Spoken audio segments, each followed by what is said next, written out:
大家好，歡迎大家返嚟，唔係亂講，我係港仔。今集我想同大家分享一個發生喺2020年，曾經轟動一時，但係又好快就被世人遺忘嘅超級謎團。而呢一個超級謎團嘅主角就叫做 Haim Eshed。呢一位大人物，佢係以色列國防部太空局嘅前局長，而且任職年期係長達30年咁耐。佢更加係被稱為以色列太空之父。喺以色列國防界裏面，佢嘅地位簡直就係一人之下萬人之上嘅神級人物。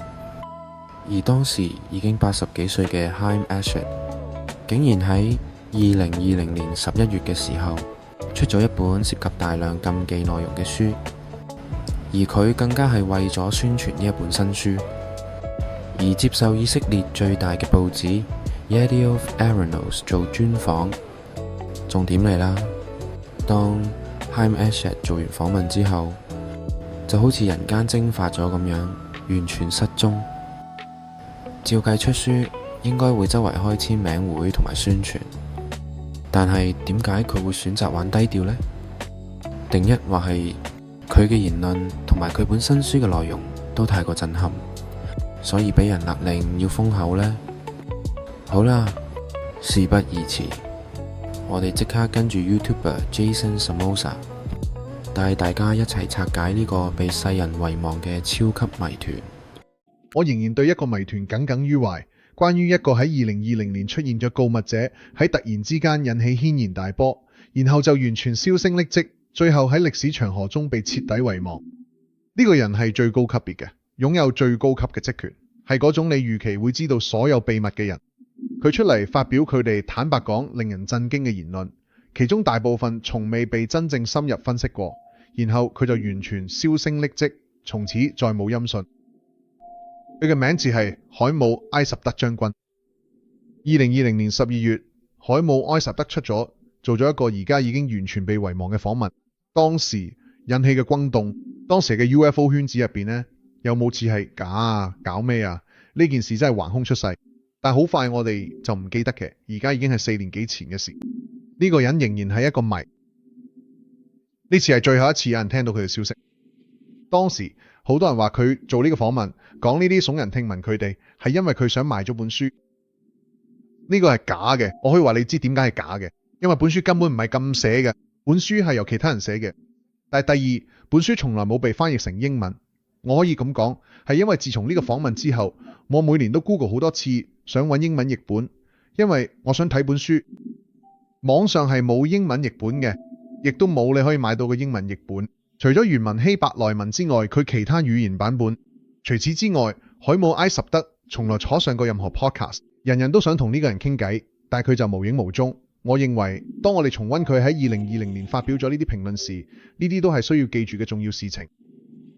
我需要提供關於海姆埃什德嘅最後一個背景資料，就係佢曾經係以色列國防軍嘅將軍。呢點好重要，因為以色列同一時間只有24位將軍，所以能夠晉升到呢個軍銜係非常了不起嘅。佢亦被廣泛認為係以色列太空計劃之父，意思係佢嘅地位獨一無二，唔單止係以色列國防同情報界嘅主要權威，而且對所有以色列人嚟講，佢都係太空領域嘅權威。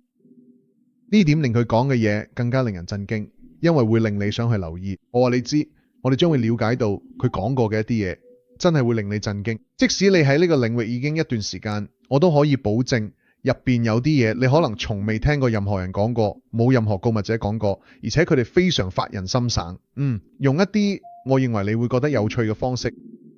聽完 Jason 嘅簡單介紹之後，相信大家對於 Haim Eshed 嘅權威應該已經有一定嘅理解。咁誇張嘅內容就可以開始啦。Haim Eshed 聲稱外星人唔單止係存在咁簡單，而且仲同美國政府簽咗合約。而最誇張嘅係，佢話當時 Trump 其實一早就知，仲差啲想喺公開嘅場合講出呢一件事。但係我哋點解冇聽到任何消息呢？原來係因為銀河聯邦阻止咗 Trump 咁做。大家冇聽錯，我真係講緊銀河聯邦啊！咁到底呢一個銀河聯邦係咩嚟嘅呢？同埋到底嗰一份合約嘅內容又係講咩嘅呢？好啦，Jason 會繼續同大家轉述專訪裏面揭露銀河聯邦秘密嘅部分。我哋開始啦。順帶一提，我叫 Jason Samosa， 歡迎收睇呢條片。如果你中意呢類內容，想聽多啲嘅話，唔該。其實我從來都唔講呢啲啦，但係請咗訂閱制、留言同埋佢個讚，真係好有幫助。同埋我好高興今日有你哋一齊踏上呢個旅程。我哋會深入探討呢個人講過嘅一啲坦白講令人震驚嘅事。好，講完咁多，我哋開始啦。好，我喺度首先想集中講嘅係 Haim-Eshed 嘅講法，就係美國同埋多個政府，佢哋真係冇簽咗一份合約，呢個係冇用嘅字眼，同外星生物簽咗。聽落有冇瘋狂？但等我讀下佢講咗啲咩。喺文章入邊嚟講，艾森豪威爾嘅孫女作證話，佢嘅祖父艾森豪威爾同外星人簽咗一份協議，就係佢哋會喺內華達州嘅51區呢度有一個秘密降落基地，佢哋可以同有限數量嘅人接觸，進行實驗，而條件就係佢哋會提供科技俾我哋，例如反重力技術。而家大概89歲，但佢以前佢真係同以色列所有有權有勢嘅人都有密切關係。總之，講下一個重點。咁我哋啱啱讀完嗰段嘅結尾，佢提到啦，而要求唔好公開嘅就係冇。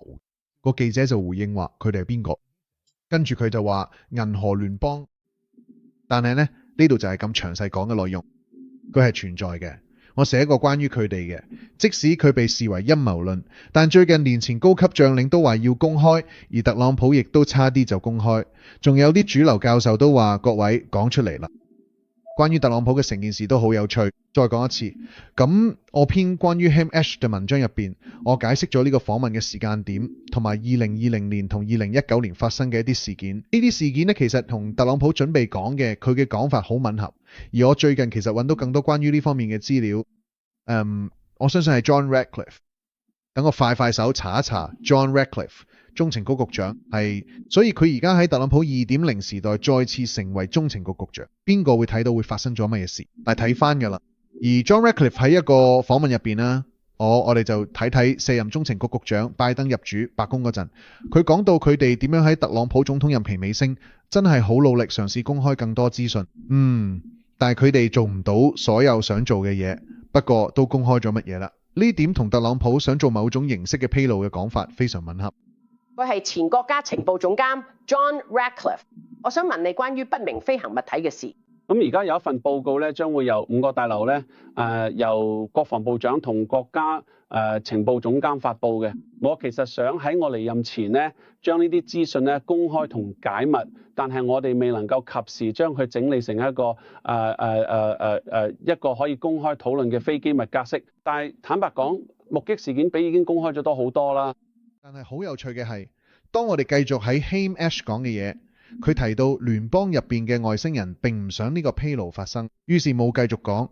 但係聯邦入邊嘅外星人話：等等，我哋先冷靜下，唔好咁快公開，因為你會諗到你哋會發生咩事，你哋仲喺度互相諗殺，你哋會自我毀滅，咁樣會造成恐慌，令人類崩潰，市場會崩潰，會咁樣食，人類會變成食人族，醫院會關閉，所有黑暗嘅衝動都會湧現，呢個可能係末日，而佢哋對此並冇興趣。不明飛行物體要求唔好宣揚佢哋喺度，人類仲未準備好，每個人都會大肆破壞，而宗教裁判所對伽利略同哥白尼呢啲人做過嘅事將會再次發生。佢哋想我哋首先變得理智同有理解力。而 Haim-Eshed 接落嚟關於啲智慧生物嘅講法呢，我覺得非常引人入勝，我會跳過一啲嘅，直接去到下一個重點。佢提到有9個高等文明嘅實體，就係呢度。美國政府同外星人之間有一份協議，我證明唔到，我明白聽起上嚟好似陰謀論，但據我所知喺銀河聯邦入邊有9個唔同類型嘅高等外星實體，佢哋同我哋簽咗份合約喺呢度進行實驗。而跟住落嚟 Jason 係會再同大家講述埋 Haim-Eshed 喺訪問裏面揭露關於外星人同埋病毒嘅部分。不過事先聲明，一啲嘅內容可以係話相當令人震驚，希望大家唔好嚇親。如果擔心自己接受唔到，就請自行斟酌 skip 呢一 part 啦。咁我哋而家即刻開始呢一個咁震撼嘅部分啦。好，我想講下一個重點，因為我認為呢個係 Haim Ash 講過最令人震驚、最奇怪、最具爭議性嘅嘢。如果你相信我哋之前講嘅嘢仲有更具爭議性嘅話呢，我講呢樣嘢要小心啲，因為我知道 YouTube 有冇特定嘅規則。如果我講某啲字眼，佢哋就會應用呢啲規則。但你哋會記得，只係幾年前全世界因為一場全球健康危機而大幅放緩。呢場危機要求我哋所有人採取一啲相當嚴厲嘅行動。而佢有個名，我會大聲講出個名，但係我要將佢讀啲㗎。冠狀病毒令所有嘅平靜落嚟，亦都令我哋同佢哋更加接近。等我重複一次，冠狀病毒令所有嘢減慢落嚟，令生活節奏、工作進度同埋日常活動都變得慢咗落嚟，亦都令我哋同佢哋更加接近。等我學下新聞報導員，佢執下咗稿先啦。我覺得呢樣嘢好引人入勝。我從未聽過任何有咁大膽量嘅吹哨人夠膽出嚟講咁乜嘢嘅，但我的確覺得好有趣。等我將幾樣嘢串聯埋一齊，我聽落可能會好似陰謀論，但係我哋生活咗一個奇怪嘅世界，所以我會將佢哋串聯埋一齊。喺2015-2016年呢個 UFO 揭露咗整個運動就開始嘅。呢件事係史無前例嘅，好奇怪，好唔尋常。佢嗰個時間點之前，我哋一直俾各方面鼓勵去相信 UFO 同非人類智慧體係咁可笑嘅睇法，然後突然之間我哋被鼓勵去攞相反嘅嘢。呢個代表住一個巨大嘅轉變，唔單止喺我哋有生之年，我認為喺人類歷史上都係。幾乎就喺嗰個時間點，我哋就爆發咗一場全球大流行。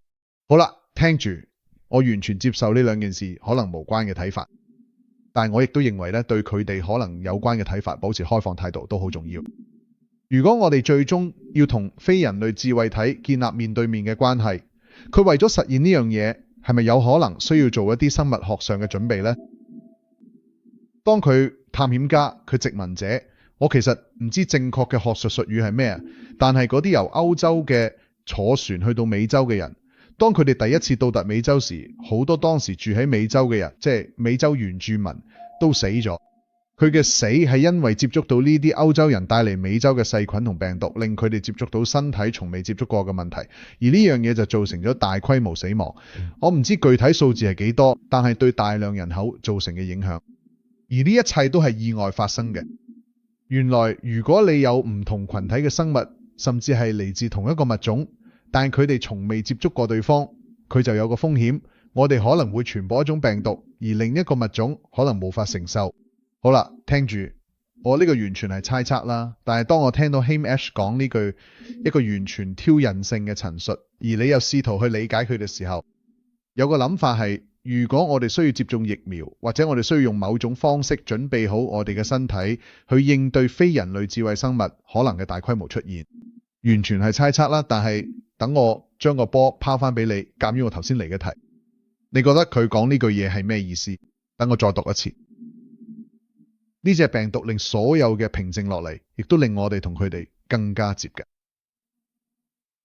好，下一個有成千上萬嘅行星，佢哋嘅條件同我哋啲好相似，而且有啲嚴謹嘅科學家已經識別同記錄咗幾十種生命形式。雖然主流並唔接受呢個講法，同我哋最接近嘅係我哋所講嘅灰人，佢哋係灰色嘅生物，唔使你講都知啦。有對大眼睛，好似我哋喺史匹堡電影見到嗰啲嘅，好有可能最初嘅接觸會係同灰人進行，佢哋係同我哋最接近嘅生物。經過頭先關於銀河聯邦同埋病毒嘅資訊，我相信大家嘅世界觀應該唔多唔少都受到一定嘅衝擊。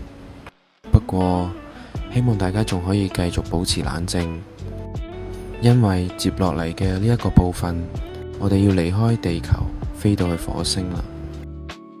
大家要有心理準備。Haim Ash 將會同大家揭露喺火星地底嘅驚天秘密。佢唔單止係提到火星上面有一個由美國同埋外星人聯合嘅地下基地，佢仲講出咗一番非常耐人尋味嘅說話。Haim Eshed 竟然係直指 Elon Musk 同佢嘅 SpaceX， 其實一早就已經知情，甚至乎係同成個外星議題有住千絲萬縷嘅關係。咁諗深一層， Elon Musk 一直以嚟都咁執着要移民火星，甚至乎係瘋狂咁發展火箭技術，到底呢一啲真係佢嘅夢想，定抑或係佢其實一早就知道火星上面係有啲咩等緊佢呢？好啦，我知道大家一定好心急想知呢一個部分，咁我哋而家就即刻開始揭開火星嘅秘密。好，講到下一個重點就係帶我哋返去火星嘅。正如我哋頭先所講，佢話火星地幔有個地下基地，嗰度有乜嘢嘅代表，亦都有我哋嘅美國太空人。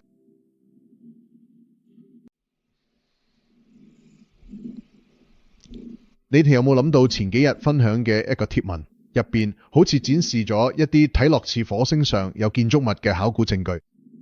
如果你未聽過我講緊嘅，你大可以話我錯。但係火星軌道探測器嘅相機裝置，我唔記得佢嘅準確名稱點樣講，我都唔會去 Google 嘅。影咗好多相，事實上佢影咗超多嘅攝影圖像。最近有人喺度諗緊，佢幾乎無窮無盡嘅攝影畫面中揾到一張，入邊有張相，我會喺熒幕上顯示出嚟。諗起上嚟，非常之似火星表面上嘅一個方形結構。咁呢個係咪證明個星球上面有智慧生命嘅證據呢？絕對唔係。但係考慮到我哋啱啱讀過嘅嘢，就非常有趣。海姆艾希德話 Elon Musk 佢係個天才。如果你同佢坐低傾，你可能會同我有一樣嘅感覺。佢有冇邋遢？佢實現咗好多嘢，而佢哋公司 SpaceX 亦都同外星人呢個議題有所關聯。講到呢一度，相信大家都會有一個疑問，就係如果 Elon Musk 真係好似 Haim Eshed 講嘅咁樣，係火星基地嘅知情者，咁點解佢平時喺公眾場合，甚至乎喺 Twitter 上面，又會成日都對 UFO 嘅話題冷嘲熱諷，仲甚至乎係會表現到完全唔信咁呢？而呢一個部分 Jason 會再同大家分享一啲更加深層同埋神秘嘅內幕消息。喺訪問裏面，戴安娜提到一個好關鍵，但係外界極少人知嘅神秘人物，佢嘅代號叫做 Tyler， 而真名係 Timothy Taylor。大家可能未必聽過呢兩個人名，但係其實戴安娜嘅來頭絕對係一啲都唔嘢少。佢唔單止係一位大學宗教學教授，佢更加係 UFO 界神書 American Cosmic 嘅作者，仲專門研究科技、宗教同埋外星文明嘅關係。而戴安娜喺訪問裏面所提供嘅內幕消息，係透過傳奇嘅 Bledsoe 家族呢一條線索，而揭露咗原來 NASA 裏面其實係隱藏住一位叫做 Timothy Taylor 嘅極高權限科學家。咁 Bledsoe 家族又係咩來頭呢？佢哋就係非常著名嘅 UFO 接觸者，當年甚至乎就連美國情報局同埋 NASA 都會派專人去研究佢哋嘅神秘經歷。而且據講呢位 Timothy Taylor 唔單止係負責處理極機密嘅發射任務，更重要嘅係佢似乎係掌握住點樣成功進入太空嘅關鍵人物。而且呢一位神秘人仲甚至乎係擁有凌駕法律嘅權限添。另外 Jason 仲發現咗一個驚人嘅太空潛規則，原來火箭發射上太空並唔係你想發射就發射，而係一定要經過某一啲特定嘅審查。即係如果你帶咗一啲唔應該帶嘅嘢，又或者係被視為武器嘅嘢，你個火箭就會 boom 爆炸。咁呢一個講法會唔會其實就解釋咗點解 SpaceX 早期會有咁多不明原因嘅發射失敗，同埋點解 Elon Musk 表面上要扮到好似好傻咁呢？好啦，我哋即刻聽下 Jason 係點樣將呢一啲嘅線索連埋一齊。我知道我哋而家係2025年，而 Elon Musk 同佢嘅行為同埋佢嘅政治行動主義都引起咗好多討論，大家對佢都有好強烈嘅睇法。而事實上，我都係。不過撇開呢啲唔講 ，UFO 界多年嘅一直流傳住一個問題，就係點解 Elon Musk 佢哋對非人類智慧呢個概念，用英文俗語嚟講就係嗤之以鼻。點解佢嘅興趣？點解佢唔認真對待呢個喺過去10年蓬勃發展嘅討論？我睇過呢個問題，唔知你哋有冇諗過呢？最近當我深入研究 Blessos 家族嘅時候，佢又再出現，而今次我得到咗好唔同嘅資訊。今次呢啲資訊好明顯係2手3手嘅，透過 Blessos 家族傳出嚟，係關於一個叫 Timothy Taylor 嘅男人。咁你睇當中可能有人識 Timothy Taylor 係邊個，但係我估計有啲人唔識，所以我喺度俾少少背景資料你哋。當 Blessos 家族有咁嘅經歷，或者話係冇經歷，就好似我哋影片提過幾次嘅，好多政府機構都對佢哋產生濃厚興趣，而呢啲係有記錄嘅。好多人都講係我探過嚟嘅，我哋訪問過嚟嘅。因為我哋好關心嗰度發生咩事，呢啲人嚟自中情局、國防部同埋好多唔同嘅地方。我哋咁佢話幾乎每個政府機構都有派人嘅，其中一個政府機構就係 NASA， 而佢哋最終同一個叫 Timothy Taylor 嘅人建立嘅長期關係。呢個人充滿神秘色彩。當我深入研究 Blessos 家族嘅時候，我會講下呢個人。佢哋似乎同UFO 解密運動核心嘅唔同人物緊密交織，佢好神秘嘅，佢唔接受訪問，佢係一個只有幾張相流傳嘅人。但係呢個人好明顯係 NASA 一個非常重要嘅人物，一個喺政府高層備受重視嘅人。如果我哋記錯，透過 Blessos 家族證實佢 Timothy Taylor 同佢哋講過 Elon Musk 的確知道呢件事，而 Blessos 家族又俾 NASA 嘅人告知，當你發射佢哋上太空，外邊有啲嘢會基本上盤問嘅、檢查嘅，確保佢唔係某種武器，因為佢哋基本上係守衛緊我哋進入太空嘅入口，確保我哋唔會嘗試將佢武器化。再講一次，如果你從未聽過呢啲嘢，你可能會咁 Jason， 你真係好中意作古仔，但呢，我總有一日呢，要整個關於 Blessos 家族嘅片呢，將呢啲嘢講清楚。但係呢度真正重要嘅呢個睇法，如果呢個真係一個過程，NASA 知道如果佢哋發射錯咗上太空，就會俾人擊落或者干擾，佢肯定就意味住任何發射咗上太空嘅人，好似 Elon Musk 嘅，都需要喺某程度上知道咩係可能，咩係唔可能，你點樣入到嚟呢度。好啦 Tyler 佢有驚人嘅門路，佢係一個可以過機場，就好似唔使經過運輸安全管理局檢查嘅人。佢係一個國稅局從來都唔會查繳稅嘅人，所以佢好似凌駕於法律之上。所以我哋 American Cosmic 入邊形容過佢，我對呢個人感到好驚訝，我受到好大嘅衝擊，因為我從未見過佢嘅人，我甚至唔知道有呢啲人存在。但係佢做咗其中一部分工作，就係解決疑難雜症。我記得有一次 SpaceX 發射，結果墜毀咗。我哋係2018年定17年嘅事，佢墜毀咗，嗰部電話響唔停。佢太空人啊，好似所有呢啲人都問點算啊？你知啦，點樣搞得掂啊？佢就好似一個專門修理墜毀咗佢哋嘅人，所以佢你知啦，挑戰者號墜毀，佢就係負責調查墜毀原因嘅團隊成員。所以咁樣就可以將佢哋串連埋一齊。咁呢啲唔係證據，呢啲只係將一啲傳聞故事編織埋一齊。但係我哋又再見到 Ham Ash 話 SpaceX 同外星人議題有關。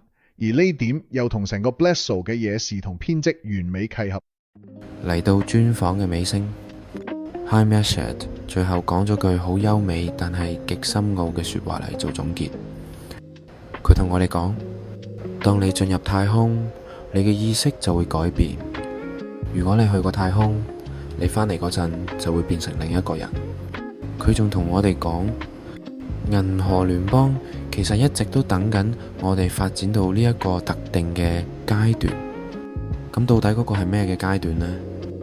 就係當我哋真正明白咩係太空同埋咩係宇宙飛船嘅時候，咁即係意味住喺外星人眼中嘅太空科技，可能根本就唔係我哋想象中嘅物理機械咁簡單，而係牽涉到我哋對意識同宇宙本質嘅理解。一旦我哋真正領悟到呢一點嘅時候，人類對於原有嘅認知亦都將會被徹底咁改寫。呢啲係 Hamish 嘅訪問中嘅最後陳述。當你去到太空，你嘅意識會改變。如果你去太空，你翻嚟會唔同嘅，你嘅形象都唔同嘅。問任何去過嗰度嘅太空人就知。最後，等我將呢點同訪問早啲嘅另一部分聯繫埋一齊。外星人即係聯邦，一直等到今日，等人類發展到一個階段，甚至可以理解太空同太空船係乜嘢。好，所以一方面呢， Hamish 係話，當你去到太空，當你真係由呢個位置向上移動超過100公里或者150公里，去到太空嘅邊界，你嘅意識就會改變。然後呢度我哋有個諗法呢，就係人類唔明白關於我哋對太空物理學同世界嘅諗法。我哋唔明白太空係乜嘢，或者太空船係乜嘢。我一直覺得呢樣嘢好有趣，唔係話你知道我哋只需要喺物理學上嘅一場革命，咁講係一回事。但係話我哋唔明白太空係乜嘢，同埋當你去到太空，你嘅意識會改變，就係另一回事。因為咁樣做會為我哋對太空嘅概念增添一種個人嘅存在主義嘅神秘嘅元素。佢唔單止係一個你穿過嘅真空，一個沉悶嘅空間，咁你去有趣嘅地方嘅途中，佢都冇發生。Hamish喺呢度嘅講法所發展出嚟嘅概念，就係太空本身喺某程度上係美麗嘅。佢喺某程度上對我哋深層嘅存在係一種挑釁，佢帶出我哋嘅一部分，用某種方式令我哋活過嚟。我唔知你嘅有冇聽過呢啲故事，關於啲人去過太空然後翻嚟之後脫胎換骨。我特別諗起 Edgar Mitchell， 當佢講到佢離開地球再翻嚟嘅經歷，同埋嗰種經歷有幾具變革性。當然我哋都可以想象回望地球係點樣嘅回望，然後意識到你所愛所知嘅一切，同埋發生過嘅每一場鬥爭都發生喺你面前呢個點上邊。呢係一件好唔尋常嘅事。我明白嗰樣嘢可能會改變你，但 Hamish 喺度講嘅係你嘅意識會改變，你喺某啲根本嘅層面上改變嘅。而我哋唔明白太空係乜嘢。你訪問咗最後，佢作出咗呢個最後嘅陳述，我覺得非常優美，亦都同我哋啱啱講嘅嘢有關。如果你明白你嘅意識構建咗宇宙嘅結構，你會話我有乜嘢要同佢鬥爭呢？我貢獻我嘅一部分，我前進，最終我係呢個結構嘅一部分。我相信人類會停止為瑣碎事而煩惱，並提升到下一個層次。由而家起10年後，我哋會見到一個唔同嘅意識。聽住，無論你點睇 Hamish， 我覺得公開討論呢件事係好好嘅，因為啲人對佢講過佢哋唔夠重視。就好似我講過，我覺得佢係一個幾可信嘅人，考慮到佢嘅事業，考慮到佢從來冇翻譯過嘅本書，亦都冇做過任何 podcast， 佢似乎唔係為咗利益所驅使呢。呢點令到成件事變得好有趣。但係無論你點睇呢件事，我哋都正經歷緊一場轉變。我而家就話，你知我點睇，你可以信又得，唔信又得。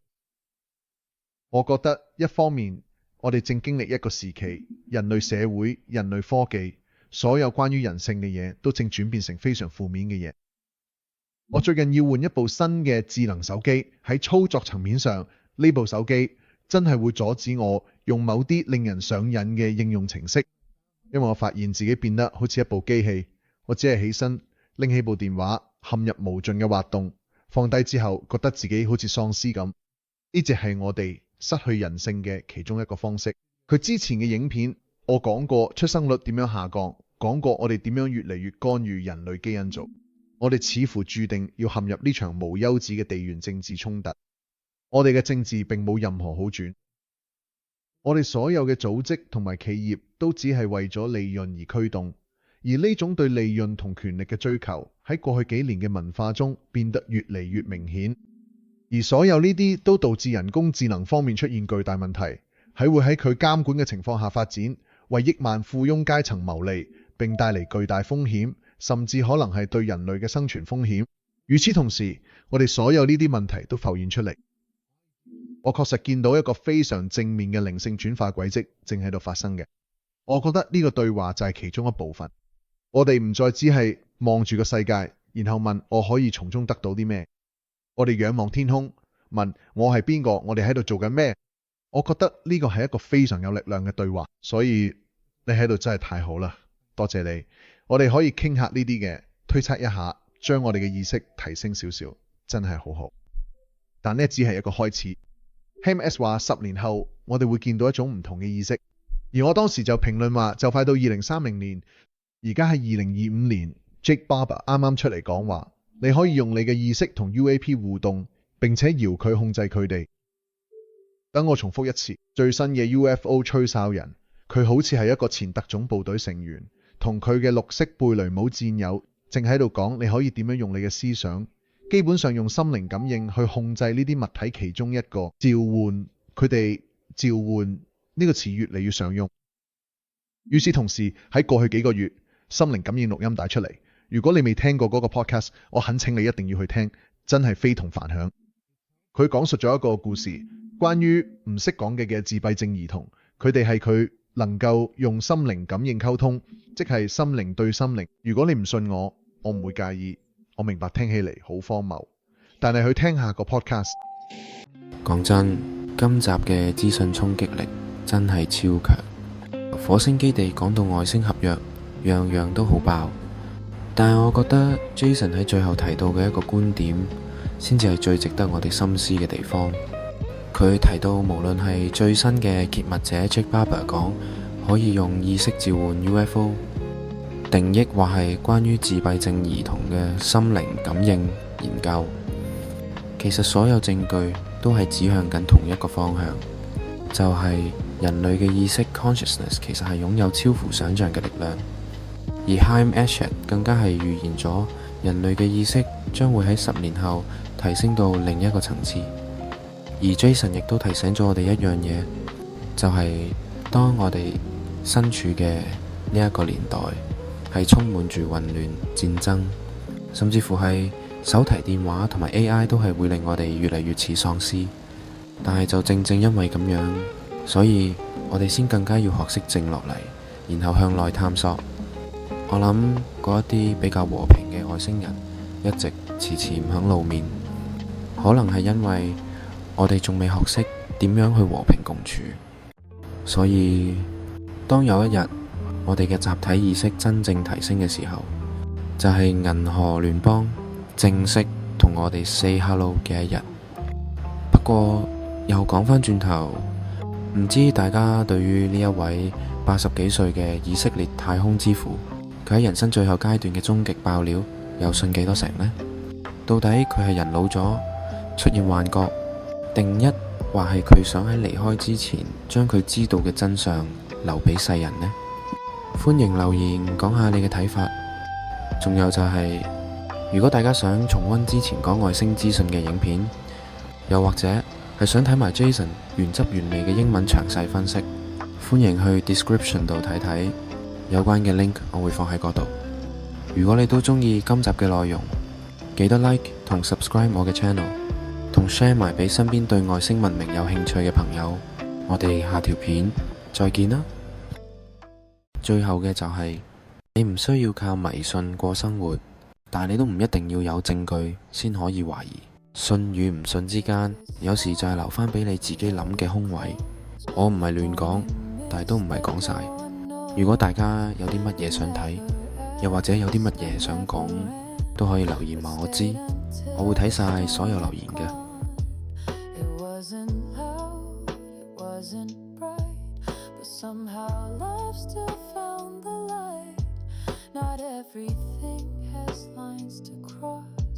Some hearts just blooming quiet.